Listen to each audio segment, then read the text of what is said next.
Okay, today, in honor of it just being Yud-Tes Kislev and Chav Kislev, we are going forward to the beginning, from chapter 1 of Tanya. So, as a famous rabbi once said, before I speak, I like to say a few words. So, a little background here. Somebody once asked, why did the Alter Rebbe write Tanya? Now, the Alter Rebbe tells us why he wrote Tanya. And he says, people are coming to him with questions. And has always been historically our practice amongst the Jewish people that we don't only call the rabbi when we put chicken soup in the cereal bowl, and we're not sure what to do about that, but also when we have meaningful, personal, deep questions about our understanding of our purpose here in this world, and when we're feeling connected or disconnected, or we want to feel more connected and a more passionate, closer relationship with Hashem. So the Alter Rebbe describes that people were coming to him, and Ein Hazman Grum was just not enough time to deal with each person. And it's, you're talking about late 1700s in Russia. It's very hard to travel and to get from place to place, and very difficult to respond to everybody and meet with everybody. So the Alter Rebbe takes this very radical move to write it down in a book, and then to publish it, and then to distribute it. And this is understood to be the first writing down, the first actually pen to paper available to everybody. Now, the drawbacks of putting it in a book versus speaking with somebody personally are, rather self-evident. You don't get the back and forth. You don't see if the person understands it. Anyone pulls it off a shelf, sits in it by themselves and reads it. They don't have anyone to ask a question to. And there's a lot of vulnerability for a lot of misunderstanding. And so, as it's often described, the Alter Rebbe poured over every word. And there are times, and we'll point them out as we go through it, where the Alter Rebbe added a vav between two words. And before he did that, he reviewed the entire Tanya. And so, and he took that risk. And still, once it was put out, it was easily misunderstood, deliberately misunderstood. People didn't see where it was coming from, what its purpose was. And if they potentially dismissed it, or worse, they potentially distorted it or just misunderstood what it was saying. And it led to a big mess that ultimately resulted in large part with the Alter Rebbe being arrested and threatened with the end of his life by the Tsar until he was miraculously released, that we just celebrated on the 19th of Kislev. But what is it? What is the questions? And why would we assume that we here, living in clearly a very different environment in the United States in 2024, compared to people living in Tsarist Russia in the late 1700s? And since, as the Alter Rebbe says, the Tanya is a response to the people of his time who were coming to him, so what does that have to do? Yes, of course, we'll find some parallel.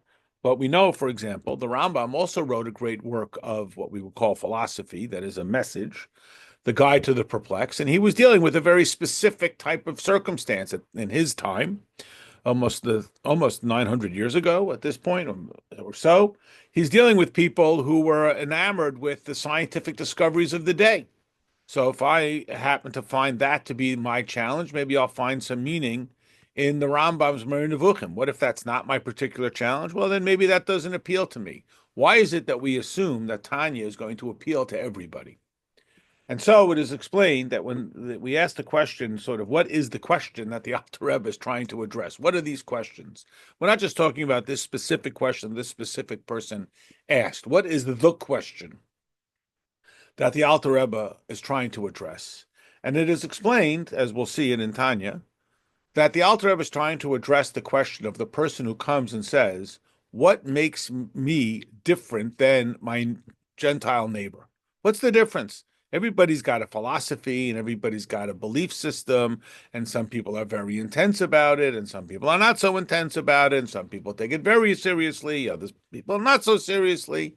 What is distinctive? What does it mean to be a Jew? What does that mean? That we have a faith and we have a culture and we have a history, and other people they have their faith and they have their culture and they have their history, and we think ours is the best and they think theirs is the best, or we're much more sort of genteel about it. We say, well, this one is good for me and that's good for you. What is the difference? And so the Alter Rebbe's basic answer, which we will see in the second chapter, is that a Jew is a spiritually distinctive species from a Gentile.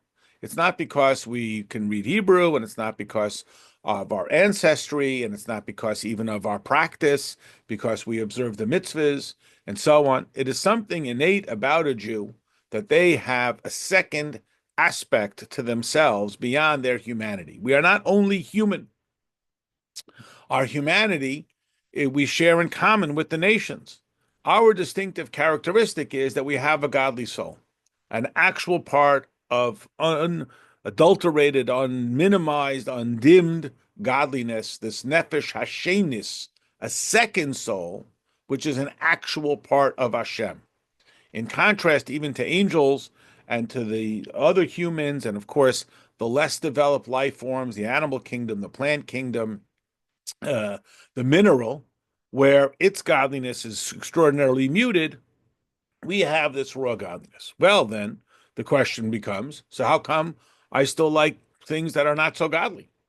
So if that's the case, that I have this actual godliness within me, how come I still like to be lazy, indulgent, sloppy, impatient, whatever it is, each person with their own challenge. So why? I got this godly soul. So the Alter Rebbe says, well, it's one soul. You got two souls. And as the analogy which the Alter Rebbe quotes from a couple of weeks ago in the Parsha, that when Rivka Imenu was pregnant and the children struggle within, and she asks Hashem, Lama zeh anochi, what is this? I thought, so to speak, now that I'm from, meaning now that I'm no longer with my father Besuel, who's a bad guy, and my brother Lavan, who's a bad guy, but now I'm married to Yitzchak and I live in the house of Avram, that everything's going to be fine.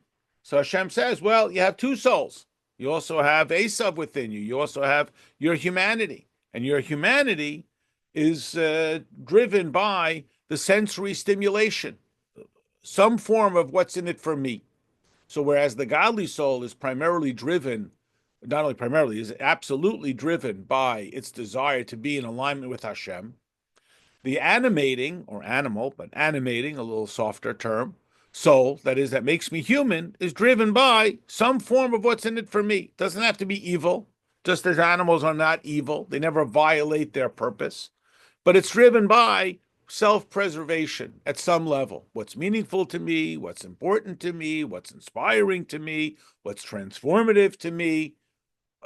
Some form of how does it make my life better? Oh, well, I got a competition now between the godly soul that wants transcendent service of the infinite and the animating soul, which wants some form of, again, self-satisfaction. Oh, well, what do I do about that? Oh, funny you should ask. Here's 53 chapters as to what to do about it. So now that we understand what the battle is, now we understand what the question is. The question is, what makes me different than everybody else?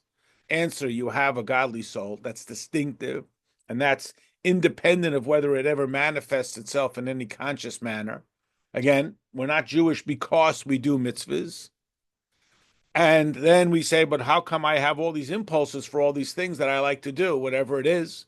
Because I have an animating soul that's driving itself to some form again of what's in it for me. So what am I supposed to do about it? This is the book of Tanya. What are we? It is strategies and tactics designed for a pragmatic way of how we manifest our godly soul to be the driving force of our behavior, which includes what we consciously, willfully think about, not maybe what passes through my field of vision, but what I voluntarily decide to fixate on, certainly what I say out loud and what I do. And that's the goal of Tanya. Now, historically, what we call the Tanya, this big book, is really a couple of different books that are put together. There is the Sefer Shel Beinanim, the book of the intermediate man. There is the Shara Yichud V'Amunah, the gateway into the oneness and the belief in Hashem. There is a series of letters about the concept of tshuva, and there is, at the end, a series of letters which the Alter Rebbe wrote to different communities or different people that his sons later decided to add as an addendum to this book that we simply call Tanya, which speak about issues that are beyond the personal. Now, historically, the Alter Rebbe wrote the Shara Yichud V'Amunah before he wrote the Book of the Intermediate Man, what we would refer to as the second section of Tanya, where the Alter Rebbe speaks about what we truly mean with the oneness of Hashem. Just in brief, when we say Hashem is one, we don't only mean there's one God, like there's one pencil on the table. We mean that God is one with everything. So when people would argue, well, what's the difference between this guy says there's 10 gods, 9, 8, 7, you just have one. So what's the difference? The idea is it's not just there's one God, but God is one with everything. And how could God be one with everything when I certainly seem like I exist on my own? I certainly perceive the physical world as having reality. So what do we truly mean when there is one? And that's those chapters. Now, the Alter Rebbe, as I said, wrote that first. And his initial intention was he's going to publish that first. And the theory was, how can I expect people to have a meaningful relationship with Hashem if they don't even know who Hashem is? But then the Alter Rebbe zigged instead of zagged. And he said, no, we are so eager and it's so necessary for people to have a series of what I call strategies and tactics for having a meaningful relationship with Hashem, that even if they don't yet exactly know who Hashem is, they don't yet have a nuanced, personal, academic understanding of God, it's still absolutely necessary, because we can't wait, that we publish the Sefer Shel Beinim first. So again, down the line, you'll note that in the book called Shara Yichud V'Amunah, the Alter Rebbe refers to ideas which are discussed in the Book of the Intermediate Man in the future tense. He says, as I will explain. We're like, what do you mean? We read that one already. Well, that's based on that initial strategy. There is a lot of hesitation that the Alter Rebbe had and all the leaders before him about publishing this, again, based on as we described. Because when you publish something, it's now out in the general public. And what if somebody picks it up and they don't have a teacher and they don't have someone with them? So much so that in the introduction, the Alter Rebbe appeals to sort of the elders of every town that don't be so humble and shy and don't conduct yourself in this sort of semi-false sense of humility. And if people come to you for explanation, share it with them. You know, it's like if a person is a doctor and he has the capacity to save a life, he's going to, someone's died. So, well, who am I? And I'm so humble. Don't be so humble. Go and save the person's life. Because again, this was a tremendous risk. There's a story oft quoted about the Alter Rebbe himself when he was a student by his teacher, who was Reb Dov Ber, known as the Magid, from the town of Mizrich. It's a town. I mean, it's barely even a little tiny shtetl. So one day, him and his colleagues noticed that someone had some writings from the Magid, but they had been discarded and they were, laying on the street, and they were very sort of shaken by this, not just because the siddur fell on the floor, but they saw this as somewhat of a metaphor that perhaps we're being a little too loose with these great teachings. We're talking about subtle things. And when we talk about subtle godly things and people don't treat them with reverence, they become easily disregarded, undervalued, even disrespected, and so on. And so maybe they thought we're getting a little too casual with how with the reverence for these ideas. And so they sat down to discuss it. And the Alter Rebbe, again, at that time he was a student, he gave a sort of the following analogy, metaphor, as to why there is still a value. So it's one of the king metaphors. Every Jewish metaphor is either a king or a tailor. Once upon a time, there was a king, and this king had a beloved son, and the son got sick. And they, of course, called every possible doctor they could find, but there was no help. And this one, and the kid, he got sicker and sicker and sicker. And finally, they found one doctor who had an idea, a maybe this would work. What should they do? So the doctor said, the king has a crown, and this crown is not just his personal headpiece, but it's the representation of the entirety of his monarchy from generations ago, and it embodies the entirety, the sort of the representation of its of his kingdom and of his country and of his family.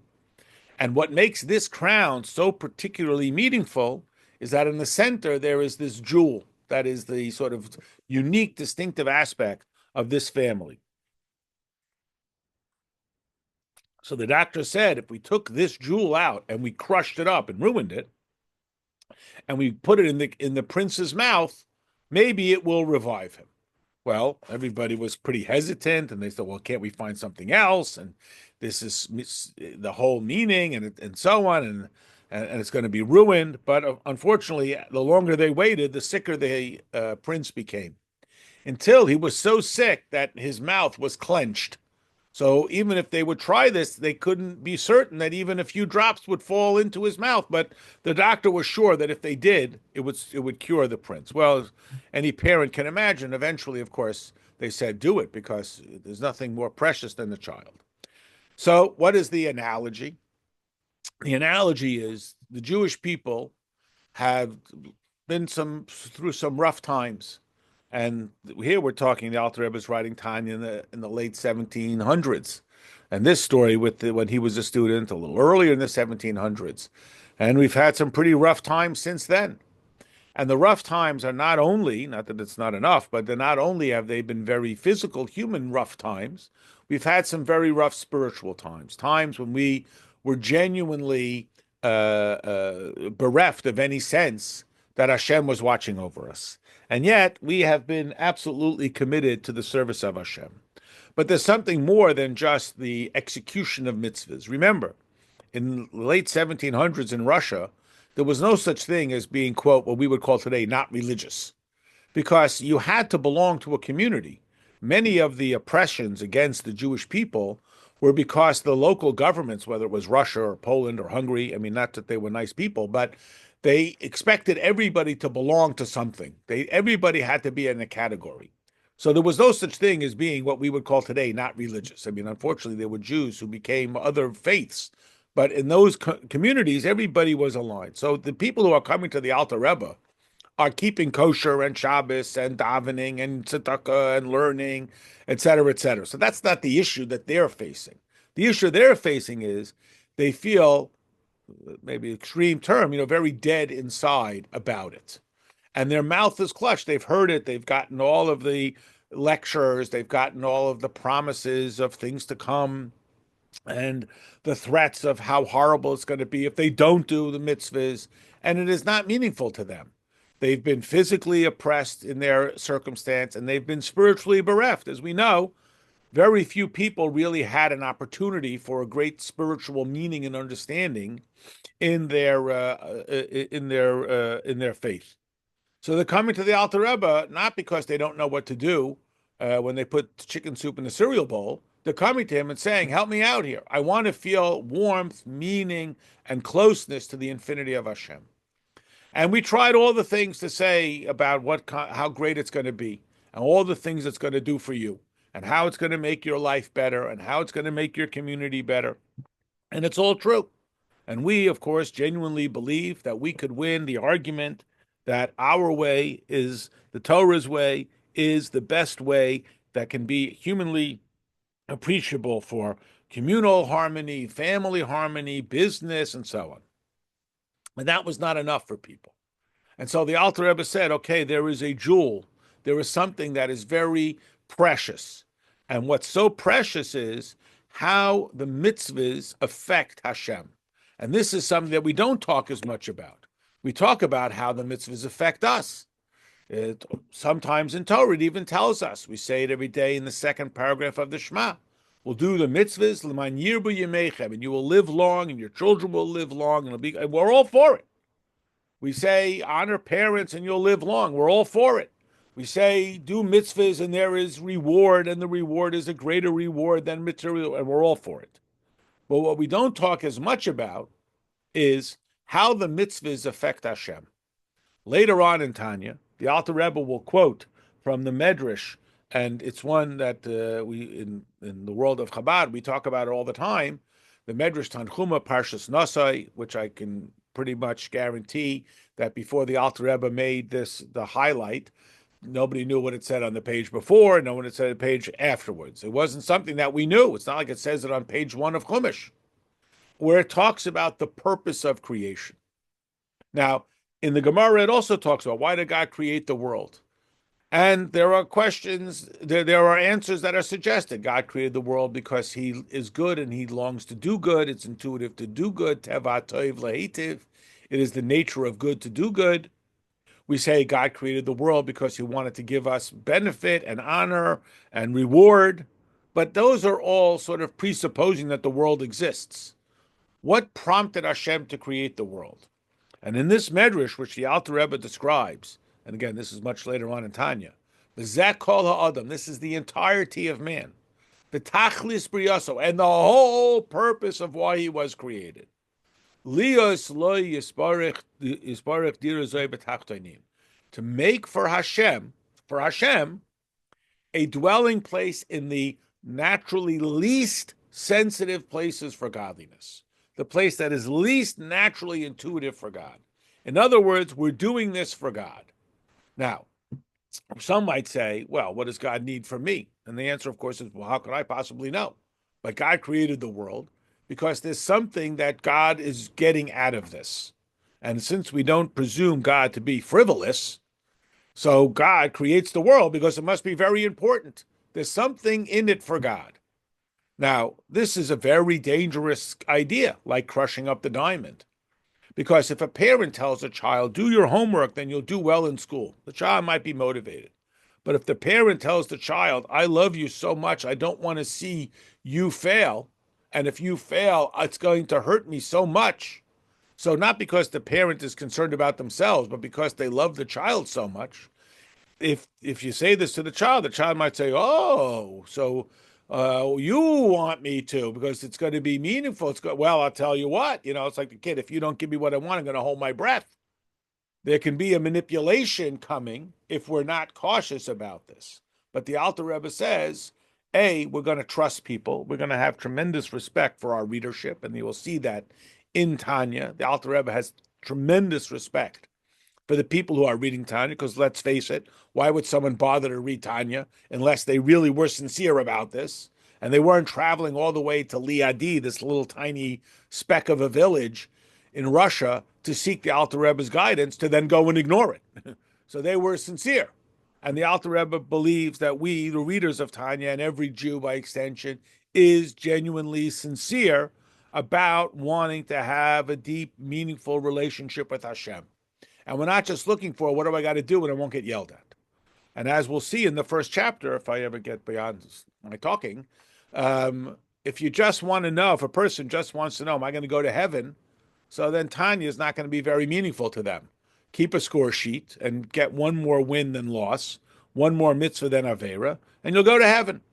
But the Alter Rebbe believes that that's not what we're here for. We're not doing this because we want to go to heaven.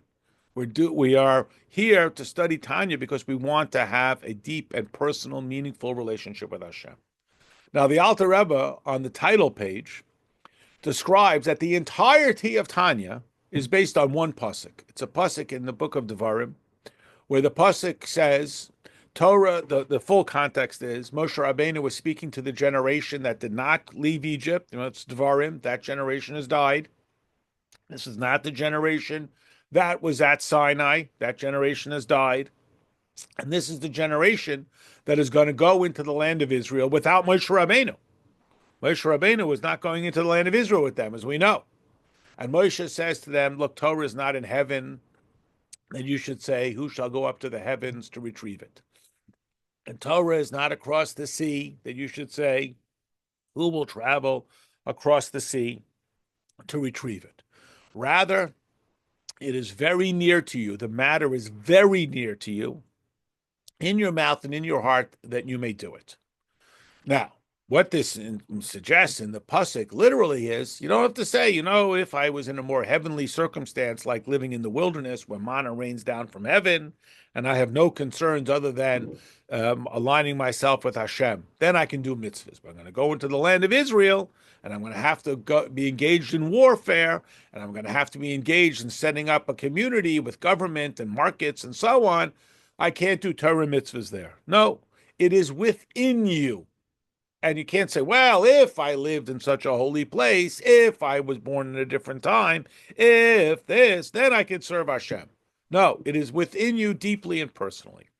Now, the Alter Rebbe is going to focus on this idea that it says it is not only karev, which again, the standard interpretation is nearby, like something a mile is closer than something 2 miles, but the Alter Rebbe is going to interpret that it is within you.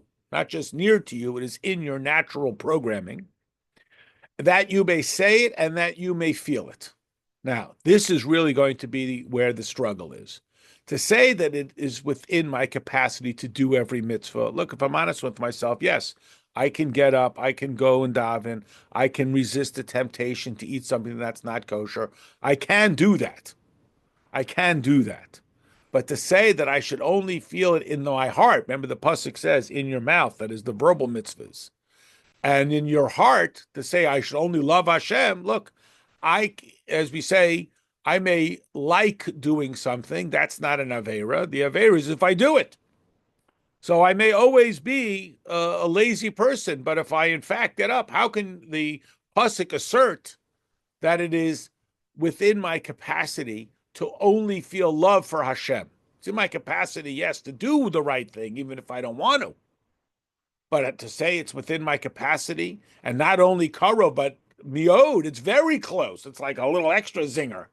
It's very close that I should feel only love for Hashem. That seems pretty hard. Yes, I can get myself to feel love for Hashem, but to only feel love for Hashem and not to feel love for indulgence and laziness and whatever other thing it is that I struggle with, that seems unreasonable to suggest. So it seems unreasonable to suggest. Now, the Alter Rebbe tells us, and he borrows a phrase from a story in the Talmud, that the pattern of Tanya is called, and this is a term that we'll refer to, the long, short way.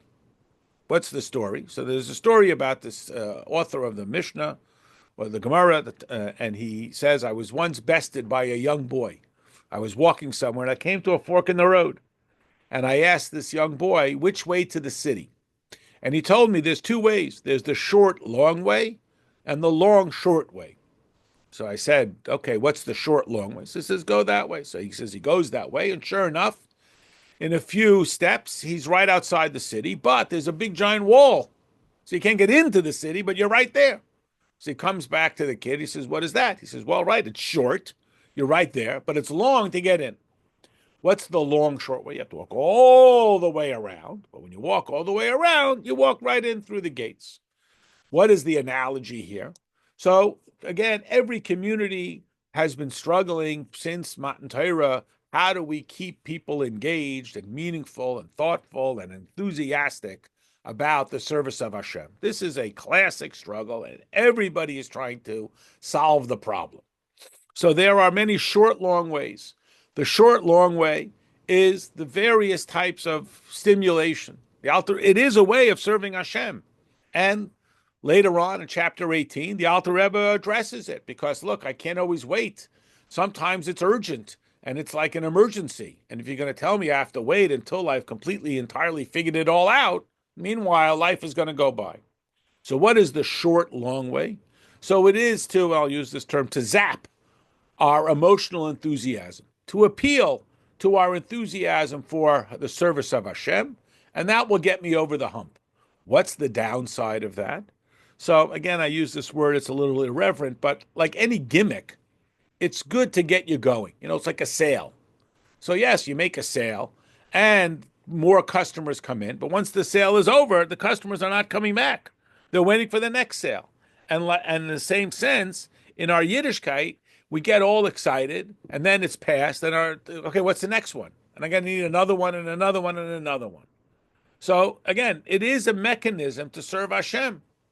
special events help get us enthusiastic. But it ends, and when it ends, the enthusiasm goes with it. What is the ultimate, the strategy which the Alter Rebbe lays out for us, which he describes as the long, short way? And this is the teaching of Chabad. And it begins with a premise that we can always control what we willfully think about. I may not be able to control what passes through my field of vision, what catches my eye, but I can control what I'm going to sit and consciously think about. And if I think about the infinity of Hashem, that can always get me to feel a desire to be close with Hashem. Yes, I may also like sitting on the couch, but I can get enough love for Hashem, enough to get me over the hump and get the job done.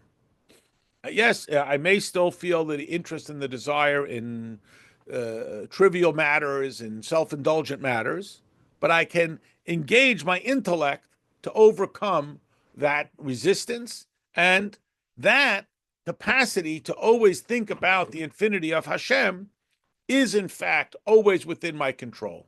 And again, this is one of the truisms which the Alter Rebbe asserts, that a person can always control what they willfully think about. Again, I can't control what I like, but I can control what I willfully think about. Now, as you are familiar, this is called the book of the intermediate man, Beinoni. And as we'll note in the first chapter, the Alter Rebbe disrupts a common understanding, not that it's wrong, but it's a different perspective about these terms, a tzaddik and a Beinoni and a rasha. Historically and socially, we refer to a tzaddik as a really great guy, a super guy, the nicest guy you ever met. And a rasha as Haman, a rasha, the most wicked, evil guy that you could imagine. And a Beinoni is an average guy. And that is an accurate term when we're thinking about end of days. You know, when the guy's going to go in the up elevator, the down elevator, whatever it may be. But that's not where our focus is. And so we are going to be using these words in a vastly different manner. So much so that even the Alter Rebbe says, we don't really think you're going to ever be a Beinoni. Halavai Beinoni. It's an aspiration. Because the way we're going to define it, which is going to be meaningful in our moment to moment, not in our end of days, not in our scorekeeping, but in our moment to moment, the term Beinoni is going to mean something vastly different. The Alter Rebbe references the historical precedent because, you know, in Jewish life, we're very, very suspicious of anything we never saw before, anything that looks new. You know, there is the halacha called Chadash, Yashan and Chadash. It has to do with the laws of wheat harvesting. And it became a saying that Chadash is prohibited from the Torah. The Torah prohibits Chadash, the new wheat. You have to have Yashan, the old wheat. So this became a colloquialism. Anything new, we get very suspicious because we've had some bad experiences with people who show up. I have the new way. You know, we've run into some very bad experiences. So the Alter Rebbe, like any scholar, has to base his writings on something of a little more solid ground. So the Alter Rebbe mentions that this is based on Svarim, books, which is Rambam, as we mentioned, the Maharal of Prague, Rabbi Shio Horowitz, the Shalah Kadosh, and so on. You know, so you're on some solid ground there. And he writes that it's also from Soifrim, oral teachings that were passed on, because again, writing something down runs a tremendous risk of misunderstanding. And the Baal Shem Tov, who he's referring to here, and the Baal Shem Tov student, who was the Alter Rebbe's teacher, Reb Dov Ber, the Maggid of Mizrich, and Reb Mendel Vitebsk, who the Alter Rebbe was a colleague of, and they had correspondence. Reb Mendel Vitebsk, went to Eretz Yisrael in that original colony that Chabad began in the late 1700s, still exists to this day, the Kollel Chabad.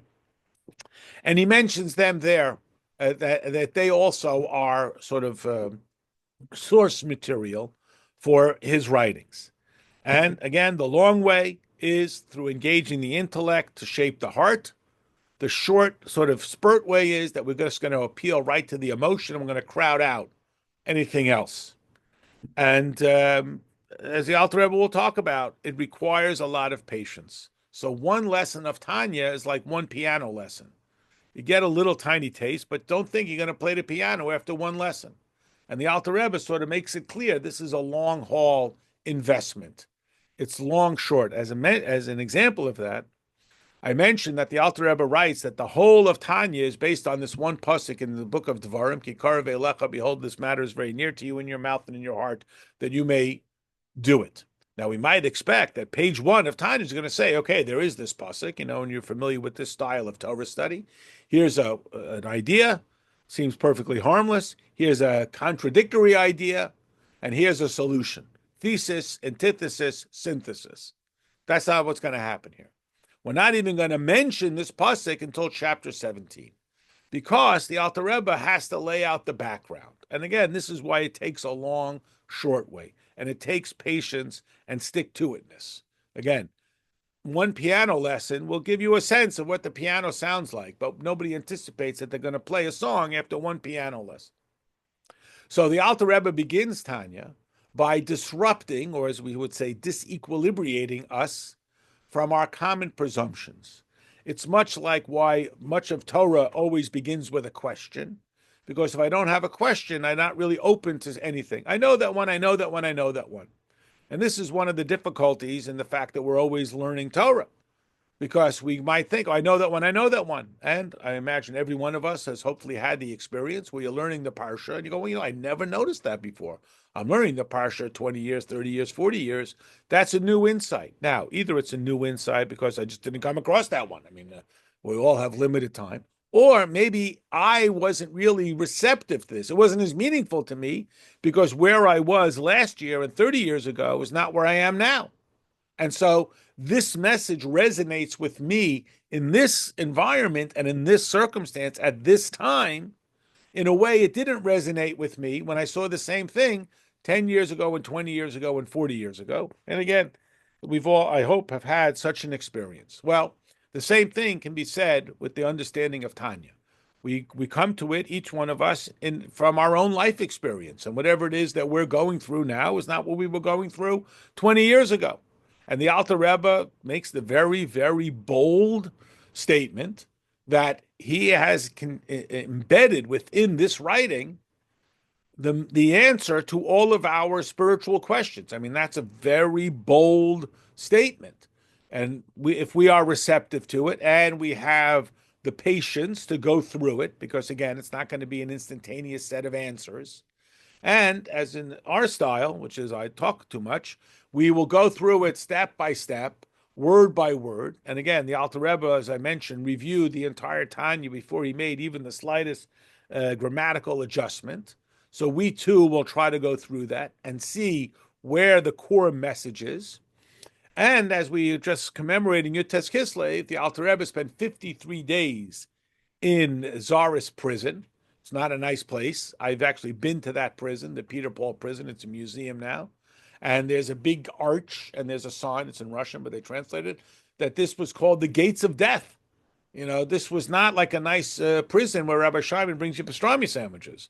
This is a really bad place. And the Alter Rebbe spent 53 days not knowing if there's going to be a day 54. And the understanding amongst Hasidim is the 53 chapters of Tanya.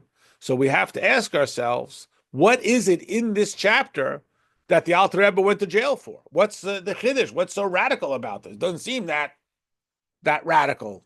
It seems pretty, another lesson. Everyone's got a lesson. So I'll finish off with one more thought, and then we'll finally start learning some Tanya. I apologize. When we talk about the history of our people, and we begin with Avram Avinu, and we know how Nimrod threw Abraham in the fire and so on, we ask the question, what is everybody so upset with Avram for? Everybody at that time had a god. Avram's father, Terach, made gods. So this guy had his god, everyone had that god. And everybody said, my God is the best God. So Avram came along, he said, no, my God is the best God. So why are they so angry at him specifically more than everybody else? And we explain that the difference that Avram, and by extension we would say that Torah has brought to the world, in contrast to everybody else, and in a certain sense, why it is that they're so hateful of the Jews. What do they care about the Jews? Everyone's got the message. Everyone thinks their way is the right way. What's the difference? That everybody else said, my God is the best God because he will provide the best things for me. He will make my crops grow. He will make my children healthy. He will make me healthy, strong, whatever it is. So the next guy comes along and says, no, my God will do the better thing. Yahan, everybody fight about it. Who cares? Everybody understands that. Just like we used to have a Palm Pilot, then we had a BlackBerry, then we had and now we have the iPhone. Do I care? Which one works the best? I like this, you like that. What do I care? Avram Avinu comes along and he says, no, you have this backwards. Hashem is the creator of the world. So I don't care who created the iPhone. I just care that it works. Avram says, no, you got it. We're here to serve Hashem. Oh, what do you mean? God is here to serve me. I worship this God. He makes my crops grow. You got a bit different God? I'll worship that guy to make my crops grow. I don't care. I just want my crops to grow. I want my phone to work. Which one works better? BlackBerry, BlackBerry. Palm Pilot, Palm Pilot. I don't care. Avram says, no, you got it upside down. I'm not campaigning that my God is better than your God because my God is going to do better things than your God. I'm telling you that the mission is for us to serve Hashem. And that they did not like at all. Because that disrupts the entire outline of how they determine whose God is the best God. You telling me that my life is designed to be of service? What are you talking about? The guy we respect the most is the guy who doesn't do anything. I got someone to mow my lawn. I hired someone else to read to my children. I hired someone else to do this for me. I don't do anything. I deserve, I don't serve. And Abraham Avinu, when Torah, by extension, is here saying, no, you got it upside down. We don't revere the person who is served. We revere the person who serves. Don't tell me how much you get. Tell me how much you give. That's what we revere. That's what life is about. Of serving, not of being served. Oh, they did not like that. And this, by extension, is the story of the Jewish people. We're not here to stay saying, well, if you do this, you'll go to heaven. So I do this, I won't go to heaven. So I won't go to heaven. So many stories about the tzaddik. They came and they gave a family a bracha, and the heavenly voice said, "You forfeited your olam haba." He says, "Great, now I don't have to think about it. Now I know I only serve Hashem for Hashem. I'm not doing it because I'm going to get points, because I'm going to win. I'm doing it to serve Hashem." So whatever is necessary, in that sense. Okay, my long introduction here. I apologize. It's an occupational hazard. We're going to at least jump in and get a little bit of Tanya. Perek Aleph Tanya. Stop! You're going too fast. Now, the word Tanya, which is what we call it, although the Alter Rebbe called it the Book of the Intermediate Man, the word Tanya is a term that is very common. It means something that we learned in a Mishnah. The word Mishnah is a reference to the original writing down of the oral law, which was literally oral, until Rabbi Yehuda Hanassi, Rabbi Judah the Prince, realized that it's at risk of being lost, and so he wrote it down in little snippets. Now, the term for something that is learned in a Mishnah is masninon, mem taf nun yud nun nun, masninon. Sorry. So a person who is an author or something which is learned in the Mishnah is a Tana or Tanya. Tanya means we learned it in a Mishnah. Although this isn't even a Mishnah. This is really mentioned in the Gemara the way we have it. But the Alter Rebbe wanted to touch upon this idea of Tanya, which is made up of the letters Taf Nun Yud Aleph, each of which is the prefix for the future. Telech, Nelech, Yelech, Elech. If you remember from fourth grade grammar, Dikduk, about how we transform a verb into the future. And in part, it adds this sort of the deeper dimension that we are learning something here about taking us to not the future in the sense that it's something that hasn't happened, but for marching forward in the service of Hashem. B'soif Perek Gimel Denida. It is learned in the end of the third chapter of the Masechta that's called Nida, which again, primarily, of course, deals with the halachas of Nida. But as the Gemara often does, it sort of wanders and it sneaks in amongst all of the legal debate and analysis, some of the greater philosophical questions of life, because nothing new under the sun. And people have always had these questions and challenges. We think that we invented science. The Tower of Babel was the first time when they said we can make bricks. We're not like you old-fashioned people who have to use rocks. And therefore, we build a tower. We don't need God. So we say, well, we can go to the moon and we have iPads and so on. Every generation is sure that they have figured it out, and everybody before them was a total Neanderthal. And, Steve Jobs did not invent computers. He made them accessible to us, and so on. So there's nothing new under the sun. In the times of the Talmud, people were struggling, and the times even in the wilderness, people were struggling. And look, we know just amongst us, the people who saw the greatest revelation of godliness at Mount Sinai built the golden calf. So we think, if I would have lived then, everything was perfect. It's always a challenge. Why? Because we have a godly soul and we have an animal soul. And the animal soul has not taken a day off. He is not conceding. Even when, as we'll learn later on, he lets you go to shul for Yom Kippur, it's only so he can rest up and get you afterwards. He's not going away. He's just resting, as we'll see. Mashbiya Moisai, they make him swear. Who is the they? So we'll learn what the oath is, and then we'll come back. Tehei tzaddik v'al tehei rasha. Be a tzaddik and don't be a rasha, which, as the Alter Rebbe will ask, well, that seems rather redundant. If I tell you to make a right turn, I don't have to say, and don't make a left turn. So obviously, if you're a tzaddik, you're not a rasha. Even if the whole world is telling you you're a tzaddik. Be in your eyes, and here's the kicker, that's the key word, like Rasha. Now, who is swearing? Who is being administered this oath? What is the Gemara referring to here? So the Gemara is referring to a neshama before it is sent down into this world. So we know that if I'm a neshama, I don't want to go into this world. The world is filled with material concerns, and the human body wants to eat, and it's clamoring for attention, and it wants to do indulgent things, and certainly even some bad things. And the neshama is like, I don't want to go. I'm up here with the infinity of Hashem. Who wants to go down there into the world? And this is a not uncommon phenomena that we experience throughout all of Torah. Noah doesn't want to leave the ark. Who wants to leave the ark? And the ark is safety. The ark is godly protection. And out there, it's a big, bad, evil world. The Yidden don't want to leave the wilderness. Who wants to leave the wilderness and go into the land of Israel? Here we got manna from heaven. We got the divine cloud. We got the Mishkan. We got Moshe Rabbeinu. Who wants to go out there?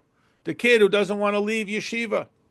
It's lovely here. I spend all day studying Torah. This is nice. My father pays for everything. This is beautiful. Who wants to go to work? Who wants to go out there? But the mission is, like this neshama, to make the world a godly place. And the world is not going to be a godly place with neshamas up in heaven. The Gemara tells us that Mashiach will come when all the neshamas are emptied out into the world. What does that mean? Obviously, we should have more and more Yidden, more and more children. But the idea is that we're not changing the world if we're just going to, pull our talus over our head and hide from the world. But it's a hard thing. So the angels call in this neshama, and they say, listen here, Sparky, I want you to swear.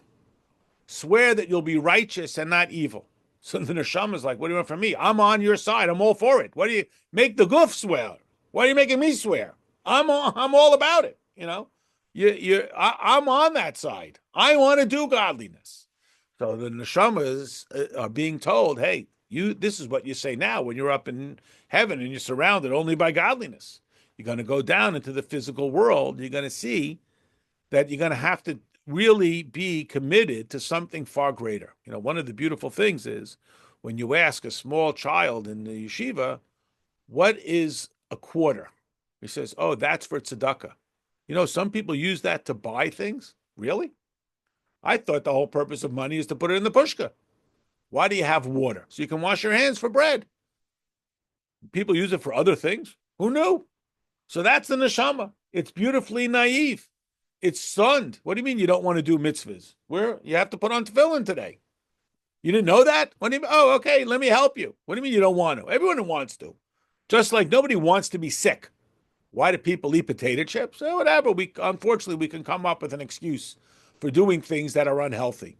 We justify it, we minimize whatever it is, as we will unfortunately discuss about how clever that animal soul is in getting us to indulge ourselves. And again, unless the person's a sociopath, nobody thinks they're doing something evil.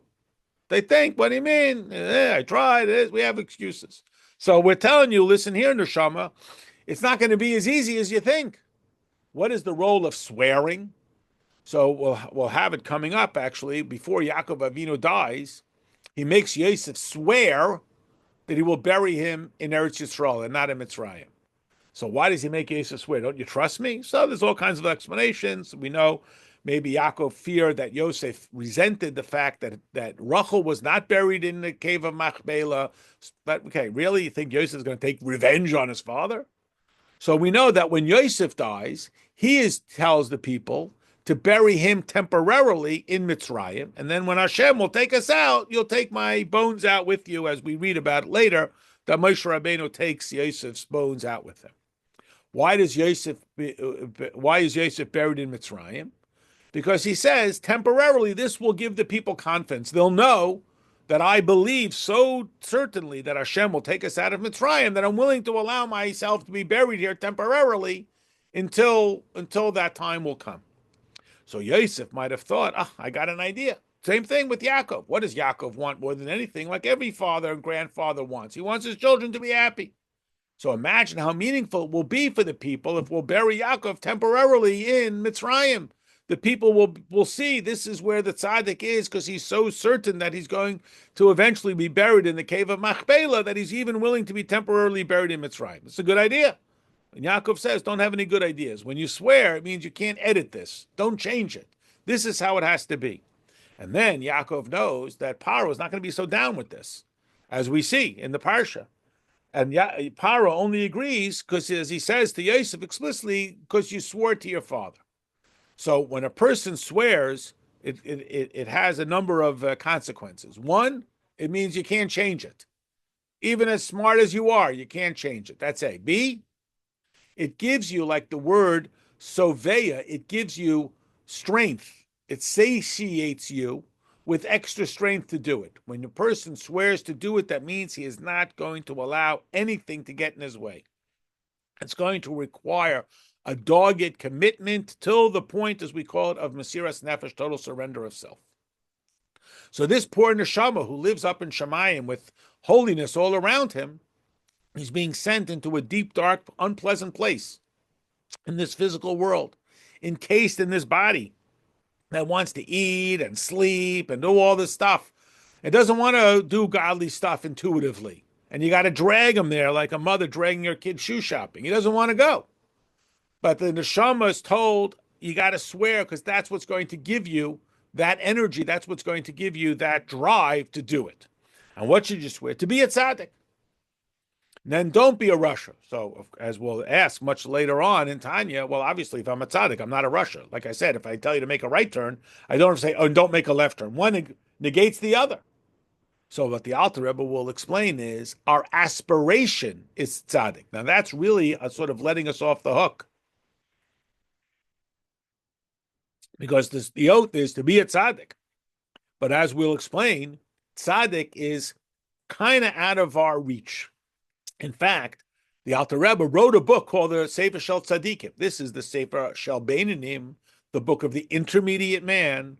The Alter Rebbe did write a Sefer called the Sefer Shel Tzadikim. But as unfortunately, as we know in our history, not only with the Alter Rebbe, but so many others, there was a pogrom or a fire or something. That's it. It's lost. You know, it was literally written, and that's it. It was gone. It was gone. And the Alter Rebbe took this as a sign that this is not something that the world really is ready for, because the tzaddik is the rarest of the rare. And again, as we will explain it, you know, with the parameters of Talmud and so on, it's not just making it up off the top of our head. This term called tzaddik can have multiple meanings, much like the word hot. You know, the oven is hot, it's 400 degrees. It's hot outside, It's 80 degrees. Well, which is hot 80 degrees or is hot 400 degrees? Well, it depends on the context. Well, what does tzaddik mean also depends on what the context is in which you are using it. And so ultimately, what the Alter Rebbe will explain, the oath suggests is you should aspire to tzaddik, meaning how many sins you're allowed to do every day. Of course, zero. You're not allowed to do any. So if every day you should say, I'm going to do 0 sins today. At the end of the day, if you did more mitzvahs than sins, we call that a good day. But we don't start off the day and say, I believe today I can do 5 sins. Imagine if you would meet somebody who says, I believe in life, you can lie 5 times. So everything he says is this one. Now, imagine a person at the end of their life saying, my whole life, I lied 5 times. We might say, oh, that's pretty impressive. But if for somebody has a philosophy that you can lie 5 times, every time they say something, is this one of those times? This one, you don't know. So one thing that's absolutely intolerable is to be a Russia. So the oath is twofold. And then we give you what's called an Eitzah Tova, a good idea, a good suggestion, a strategy. That even if the whole world tells you you're a tzaddik, you should be in your eyes like a Russia. So why is the whole world telling me a tzaddik? Because I fooled them all? You know, like that bumper sticker that says, Dear God, please let me be the person my dog thinks I am. So I fooled everybody. That's why they tell me a tzaddik. Why? Why do they think I'm a tzaddik? Because, and this is a classic illustration, what we see from the guy is he always does mitzvahs. But we don't know what's going on. You know, it's like saying, oh, it's easy for you. Why is it easy? You get an A on every test. It's easy for you. You don't know it's easy. The person is struggling and studying and reviewing. What I can see, the world, not because the world is lying or naive, what they can see, that's all I can see. All I can see is the product. So the whole world sees the person and all they see is mitzvahs. That's all they can see. So they tell him, wow, this guy's a tzaddik. You know, first of all, who asked them to say? But it comes sometimes internally. Internally, we say it ourselves. We start to see ourselves that way. I'll never do that again. You know, a classic thing. You know, a kid sucks his thumb. He turns 4 or 5 years old. He stops sucking his thumb. That's it. And when he's 42, he's going to say, well, I'm going to suck my thumb again. That's it. You know, he's outgrown it. It's past him and so on. But as we know, we wind up, upgrading our maturity and upgrading our temptations because our animal soul is not going away. So he used to want to, whatever it was, sleep late. Now he wants to do other crazy things. Whatever, he's not going away. He's also trying to keep pace with you. So even though you feel like I am tzaddik because I have completely solved that problem, whatever that problem is, be in your eyes, and here's the key word, kirusha, like the Russia. Not that you are a Russia, and that's going to be very important as I'm sort of giving away the answer. But this is what the Gemara says, like a Russia. What does it mean that I'm like a Russia? That I am as vulnerable to temptation. That I have not solved my Nefesh HaBahamis. I have merely stemmed it at that moment. But it's like weather. You know, the weather, it gets warm, it's going to get cold again. Meaning my Nefesh HaBahamis has not gone away. Even though I have quieted it, it isn't going away. I am still like the Russia. I am vulnerable to spiritual temptation, even though I've solved it. And again, it's like, why do we still have prison guards? There hasn't been a prison escape in 50 years. Let all the guards go home. Well, obviously, you let your guard down, the prisoners are all going to escape. And we shouldn't fool ourselves into thinking that we are immune to any temptation. All right, we'll stop here. We got through some. And